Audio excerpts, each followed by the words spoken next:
that were created there. And I think it was very fruitful ultimately because it searched everywhere. Yeah, when you talk about the concept of revolutionary romanticism, and all these where I was sort of aiming for to talk more specifically about it in a minute or two. Well, one of the things that Breton goes back to in his manifesto, the first manifesto, is the concept of logic, where he talks about the reign of logic is only for solving problems of secondary interest. But he's trying to, in the manifesto, trying to look at the world in a non-logical way, if you will. I guess that's through dreams, through the concept of inspiration from different ideas, different ways of looking at the world. But you're putting it within the context also of the Enlightenment, sort of refined by Romanticism, moving into Surrealism. Is that sort of the pattern that you saw developing in the 1920s? I believe so. And of course, one thing about Romanticism that we immediately think about when we think about it is love. And Breton very much upheld the idea of love. He believed that there was love between men and women, and love between people in the group, and love between any sexual relationship basically was okay with surrealism as long as it was based on love and basically respect. And so that was part of romanticism you were perhaps hoping for me to mention.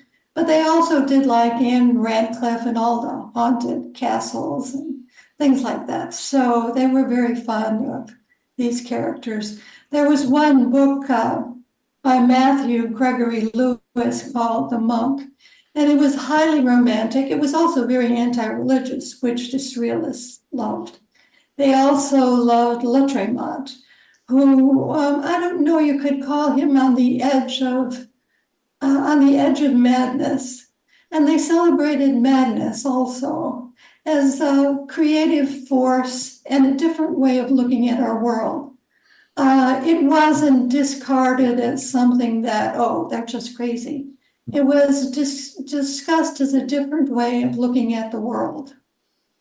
Could you go into that a little bit more? Because a lot of the surrealist art shows a way of looking at the world which is understandable. You can see what people are trying to say, but obviously in a way that distorts the way we usually look at the world, or a person, or an image, or anything else. And this idea of madness that you're talking about, could you just expand on it a little bit? How does that fit within, or does it fit within the way that all the surrealists try to sort of explain their concept of the world and the way people should look at it? Now it's become pretty commonplace in TV and movies and everything. So it's nothing that would be very surprising in a way. Back then, of course, there was Antonin Artaud, the theater and its double, but it was a way in which you would sort of create a disorientation.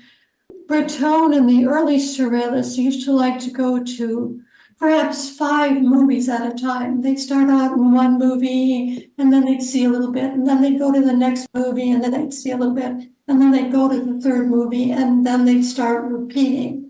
So they wanted to disorient their senses, try and create a new pattern out of what they were seeing, rather than accept the pattern they were given. And I think, the way we have it now, of course, a scene on TV lasts about 30 seconds, and you get to see about 50 commercials per, show. And so we're used to being extremely disoriented, but not necessarily in a good way. The surrealist experiment, though, was very interesting. They tried to do it with poetry, too, in the sense that the more diverse the image was, the greater its power. So they would try and come up with images that were striking. And Latremont was good at this, so was Breton, Although Breton actually writes in quite a sensible way in many of his poems. He has wonderful images, but they're strung together rather rationally. Right. That concept of how to look at the world, as you sort of referred to earlier, it took a political turn in the 1930s, if not earlier, with from the development. We had fascism in Italy from 1922, but when Hitler came to power in Germany in 1932, the political repression hit very hard in Germany, obviously. But there was also the Spanish Civil War, which sort of excited a lot of people in the possibilities. A lot of people on the left with the possibilities of being able to, as a way, as person put it back then, a way to get back into Germany or get back into Italy as an opposition is to go through Spain. And some of the surrealists actually participated in the fighting